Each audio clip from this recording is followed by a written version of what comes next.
And if you don't know, now you know.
This is Gary Atensi with CNTV, and today we're in Westminster, Colorado. I'm here with Exterior Guru. Since 2014, they have been providing quality craftsmanship with attention to detail and communication you can trust throughout every project. I'm here with the owner. Let's start off a little bit about yourself. You began in 2014, yet it was quite a few years before that. You've been involved in this type of industry. Share with me a little bit how a lady gets involved in the roofing industry. You have a father like mine that teaches you you can do whatever you put your mind to. Excellent. Has this been something that basically the light went on one day and you realized this could be great because I know quite a bit about it? Actually, in our early teens, my first husband and I, our early teens, we actually roofed houses in the summer so he could go to through college without us having to work through the winter months. So we made enough money in 3 months to fund our family for the whole year. That is impressive. Share with me how I notice his card says he's the guru. Share with me what the role of the guru is here. The guru is the guru. Randy's been doing construction for over 25 years. And when we started the company, we started it as a female-owned business, and I was smart enough to hire the guru to run all the projects. That is fantastic. Well, let's start off first of all. As a consumer, I would imagine one of the biggest investments we make is our house. Why would you think it's important for consumers not to think twice before they just hire anyone when it comes to their house? Do you feel this is important on the front end to do their due diligence? It's important to know who you're hiring because when you hire for work to be done on your home, you want to take into account, is it smart to do this project? What's our best option?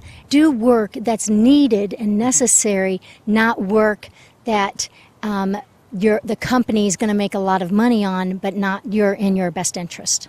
That is very interesting. Let me ask you this, Randy. You've been involved in the industry, really contracting for over 25 years. I would say that roofing has to be one of the coolest things we can do to the outside of our house.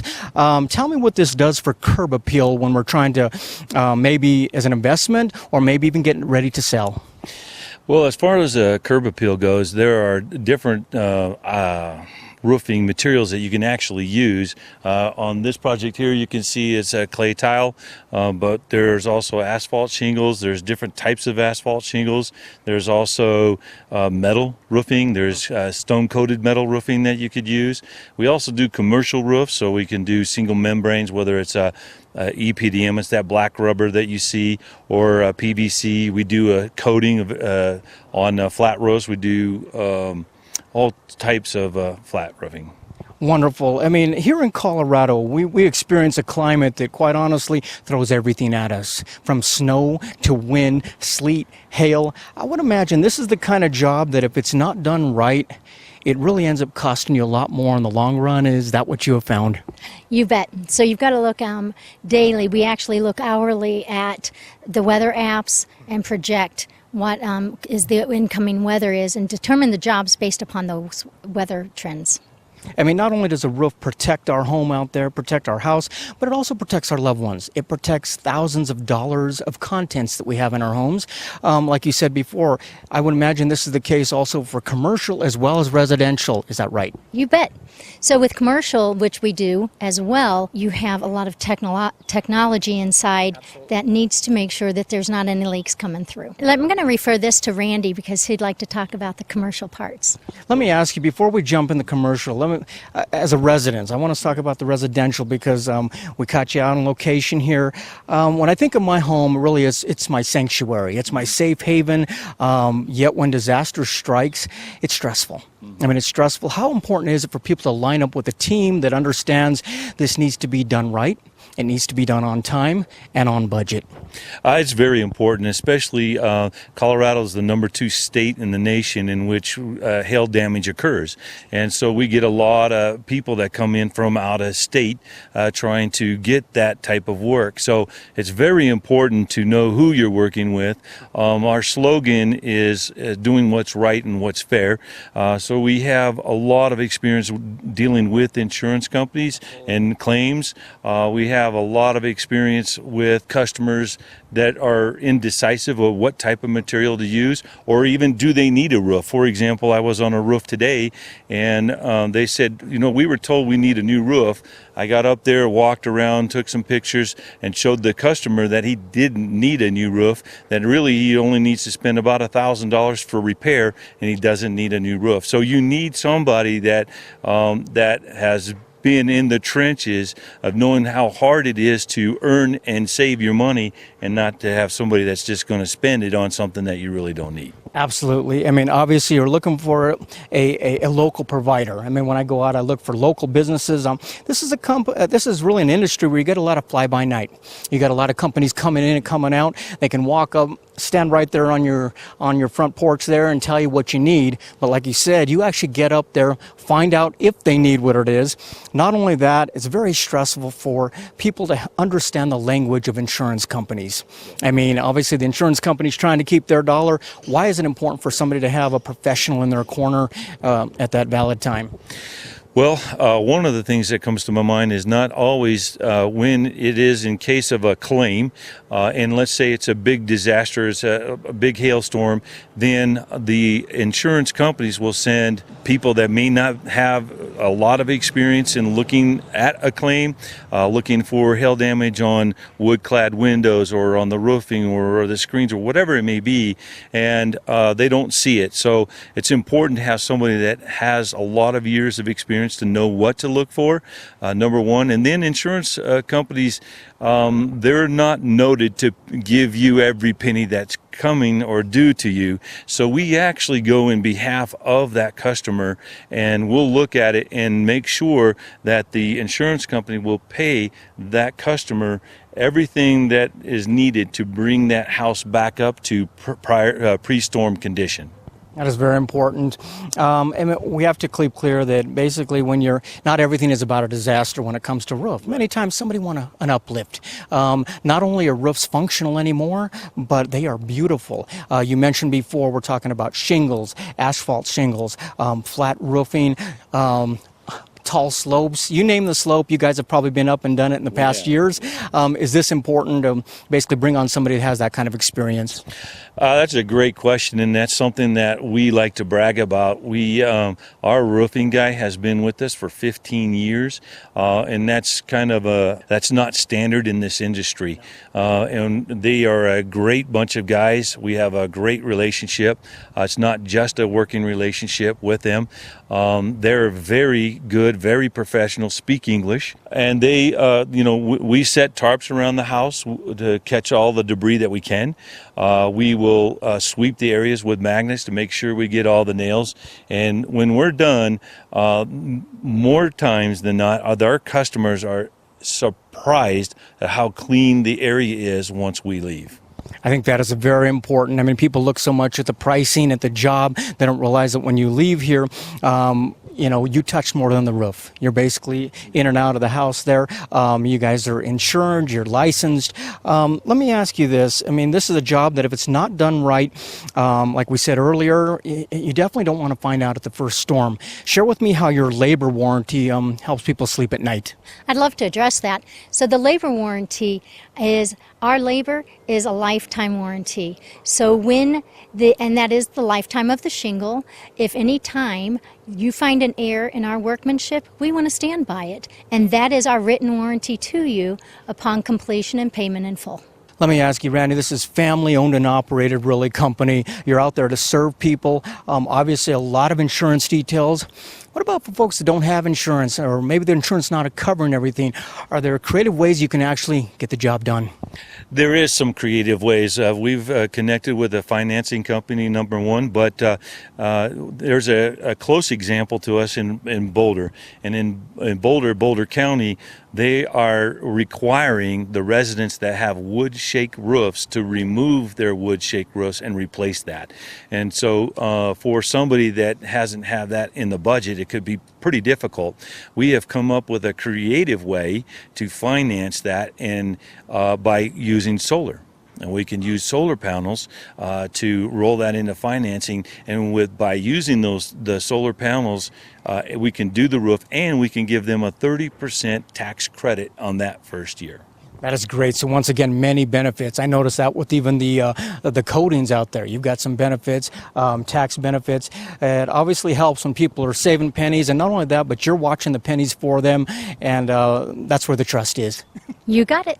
That is wonderful. Do you think it's important for consumers to understand that based on the product that they actually buy, they have some warranties there as well? And is that something that takes place in the consultation, that basically if people aren't sure of what they're looking for and maybe they have a certain budget, are you able to walk them through that as well?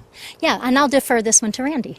Yeah, so there are different products out there with different warranties, whether it's roofing or whether it's siding, or whether it's even paint. And so we'll walk through that with the customer, the pluses and minuses of either product, whether it's warranty or whether it's the type of material or whatever it may be. Wonderful. You mentioned before, obviously residential is something you're in and out of, but commercial buildings anymore. I see a lot of commercials still with flat roofing. You touched a little bit on the coatings. Share with me how there's a lot of benefits in coatings. We're talking not only basically economical for people to do that, but also energy efficient. Touch on that a little bit for me. Yeah, I sure will. I'd like to start off briefly and just say that coatings actually have a bad name to it. And the reason they have a bad name, whether what has been used in this market in the past has been acrylic coatings or elastomeric or aluminum oxide. You might see the silver type roof, that's aluminum oxide. And so what gives it a bad name in that is that, number one, the applicators probably didn't do it right. Maybe they didn't clean the roof correctly, or maybe they didn't inform the building owner that it's not the right product if it's has ponding water areas. And so if that's the case, then those ponding water areas, that coating will dissipate in a matter of 4 years, with the building owner not knowing that, thinking that he's protected, will now begin to get leaks and what have you, and he'll think coatings are not the material to use. However, we are a manufacturer's rep for a silicone. Silicone is a lot different than acrylics in that it's made specifically to withstand ponding water. And when we apply the material, it's 97% weight by volume, which means that when we leave up there, if we put 24 mils down wet and it dries to 22 mils, that 22 mils will be there next year, the year following, the year following. So basically, technology is improved, the product is improved, but once again, we need a professional crawling around up there, finding out exactly what the best product is. Share with me energy efficient. Tell me about your spray poly foam. What is that? Is that something you add to the roof? Yeah, there are some cases where we can actually put, it's called a closed cell foam on top of a roof. It's the advantage of it is this: there are, let's say, a ballast system where there's gravel up there, and in short of tearing it all off, there are ways to get that gravel off the roof. We vacuum it, we clean up the dirt as much as we can, and then we can spray this closed cell foam upon that roof.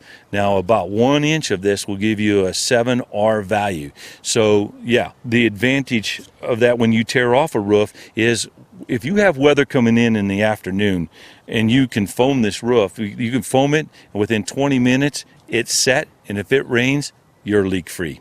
Whereas the traditional way, when you put ISO boards, it's like an insulation board, you have to mechanically fasten that to the roof, or you have to fully adhere it to the roof. And that takes a lot of time. So because of that time lapse, it's more expensive. And because of that time lapse, you're actually exposing your building to a more possible liability. Yeah. That is wonderful, Joan. I'm starting to understand why you call him the guru now. Definitely knows his stuff inside and out. You have been featured in magazines before. How does it make you feel? Has this been rewarding work for you? I actually love it. I love the industry. One of the reasons we started this industry does not live by morals and standards very often. And we wanted to go out and show people that we are a company that's going to do what's right, do what's fair, and take care of people. So to answer your question about being a woman in this industry, it's challenging. There's not very many. However, we are members of Women in Roofing. Tamira, our networking and marketing person, has now been featured as one of the top guns. And just had a really nice honor to receive that award. Great awards out there, obviously recognized in the industry, but I imagine at the end of the day when you read a review from a client and you realize they've been treated just like family, is that what makes it worth it for you?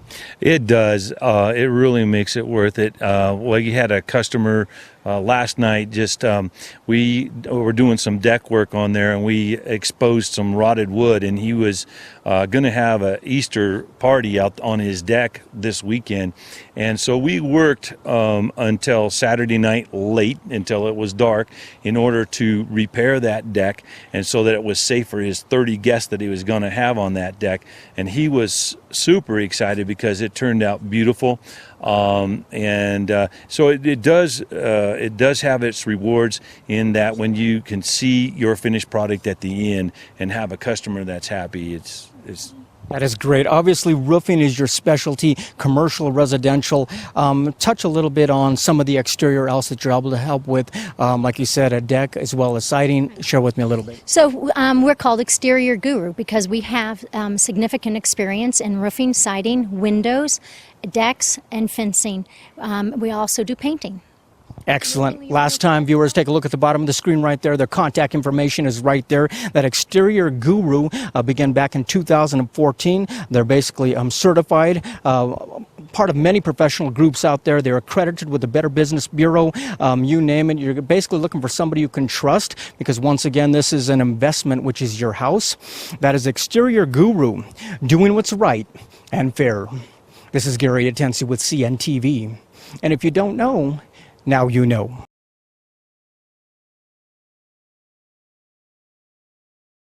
This is Gary Atensi with CNTV, and today we're in Denver, Colorado. I'm here with Go-To Real Estate. Since 2004, they have been creating long-lasting relationships with buyers and sellers in the Denver metro markets. I am here with the owner. Debbie, thanks so much for joining us here today. Let's start off a little bit about yourself. 2004, launched out on your own. Years later, you've done some rebranding, obviously growing. Share with me how this all got started for you. Well, for me, it all got started in 1999 and was with a couple of big name companies and then decided to branch out on my own in 2004. Became Harris Real Estate Group, and then 2 years ago decided to rebrand the company name into Go-To Real Estate. Wonderful. I mean, obviously, real estate, it's got to be the largest investment for the average American consumer to make in their lifetime. It's an exciting time for them, yet at the same time, can be a little bit overwhelming. Before they go out and they're seeking a realtor, seeing what services they offer, why is it important they find somebody really that they trust? It's important, definitely, to find somebody that they trust and somebody that they feel comfortable in working with, because there's so much that buyers, especially first-time buyers, don't know. They don't know what to do. They don't know that they should be talking to a lender first to get pre-qualified. A lot of them will just go online and start looking and thinking they can buy a $300,000 home when they can't, and then they get disappointed. So it's very important to find that real estate agent that's going to guide them. Do you think it's important to find that real estate agent early on? I mean, earlier the better. Obviously, it's an exciting time for them, but yet at the same time, overwhelmed by all the details of where do I begin? Absolutely, I agree. They should find a real estate agent early on. This way, it kind of saves them time as well, I would imagine. Let's start off, first of all, with selling. Somebody who's selling their home, kind of an emotional time for them, deciding to go ahead and sell. Share with me a little bit. Let's talk about, first of all, before they even put it on the market, why it's important they put the right price on it to make sure that there's no waste of time. Pricing is really important. If you overprice the home, then it just becomes stagnant. And eventually, in this market, especially in a couple of weeks, people are going to think the home is overpriced, and they're just going to offer them a lot less for the home than what they could have gotten if they would have just priced it right to begin with. Interesting. And so really it's better to do it right the first time. Obviously, they're an emotional state. The realtor, to me, is a professional in their corner that is not an emotional state. They're basically there to make sure they make some smart moves, put smart pricing in place. Do you have tools online that actually can help them decide based on where they live, what schools are nearby, maybe a ballpark price before they even come to you? Yes, there are tools online. They are on my website at gotorealestate.com. Excellent. As we move on, as we look at price a little bit here. When people out there, do you feel that they sometimes set their homes up in a way that maybe they want to look at it compared to what you realize that these people are walking through the homes and trying to envision, if you will, how this will be their home? Are you able to help them prep it, maybe even get it staged up a little bit so it sells quicker? Yes, I have done that in the past. A lot of the homes that I have sold in the past, actually, they're pretty well staged. I've been very fortunate, but there are some that have not been, and so I've had to go in there and help them with that. In real estate, you're looking at a numbers game. Obviously, the more eyes that can see this house, the more qualified prospects you're going to find, eliminating a lot of looky-loos and this type of thing. What is some of the marketing that you're able to provide for folks? Wow, there's marketing. It's all over the web. REColoradoHomes.com. It shows up on Zillow, Trulia, many, many others. We even advertise on Craigslist. Not only that, but I imagine just since you've been in the business for some time, you've seen the World Wide Web take a big change out there. Are you able to utilize social marketing, social websites, even a personal website if somebody needs something like that, and possibly even broadcasting to a lot of the big ones out there? Yes, the homes will all have their own personal website, and they're also advertised on Facebook. Excellent. I mean, it's an electronic world we live in. That's where people go walking through the pages anymore. Yet we still live in a place where people drive by houses. When they drive by a house, they want information right now. How are you able to do that for them? They can visit my website, and they're able to put the home address into that, and then they can get the information that they want from that home. There's other websites out there as well. One of the things I notice is when you're dealing with a professional agent, they're basically in a network of buyers and sellers. This is what you do for a living. You know people who are looking or not. To me, you're kind of like a matchmaker sometimes because somebody out there is maybe selling a home and somebody else is needing to buy that. Is it exciting for you building those relationships, getting to know the people along the way? Oh, yes. It's very exciting for me. They all become family to me. Yeah. One of the things, as we move a little bit into more of the buying, people are out there, like you say, buying. They're not sure what the first step is. For you know, they're going out there and wasting a lot of time looking for things. How important for you to sit down with them, get them pre-qualified, and really, as a realtor, listen to what it is they're looking for? Yes, that listening is very important. First off, meeting with them, yes, very important as well, and getting them pre-qualified. So important to listen to the client as to exactly what it is that they're looking for. Sometimes they don't know. Sometimes they're all over the board, and you just need to work with them in that, do the process of elimination, and before you know it, Well, you get to a place where you kind of get a good feeling of what it is they're looking for, and you can eliminate a lot of the numbers out there and get them on the right track. Once they found something they like, one of the biggest deals is obviously making an offer. At that point, there might be some negotiation needed. Is a realtor somebody who really almost enjoys that part, making sure that the client, it's a win-win situation for both? yes, yes. Negotiating is huge, especially in a market that we're in today. If you don't have the negotiating skills, then you're probably not doing your client justice. Excellent. One of the last things I want to ask you is, one of the things I know it's important to you, like you mentioned, is the fact that they become family. I mean, not only are you with them at the beginning of the transaction, through the offer, through the closing, but even beyond, even after the sale has taken place. Like you say, basically referrals to you are what make you thrive. You've basically lasted many years in the business. Has it been rewarding for you? It has been very rewarding to me, yes. Referrals is really the basis of my business. Excellent. Last time viewers, take a look at the bottom of the screen right there. You're going to see her contact information. You can also check out the website there, see a lot of the listings right there that you're looking for. If you're not sure how it is to get pre-qualified, give her a call. She can set that up as well. You can also check out the Facebook page because many times you're going to see some of the new listings she has out there. She loves to share with folks right there as well, and learn why it's important to put a professional real estate agent into your corner. Once again, that is Go-To Real Estate, located right here in Denver, Colorado. This is Gary Atencia with CNTV. And if you don't know, now you know.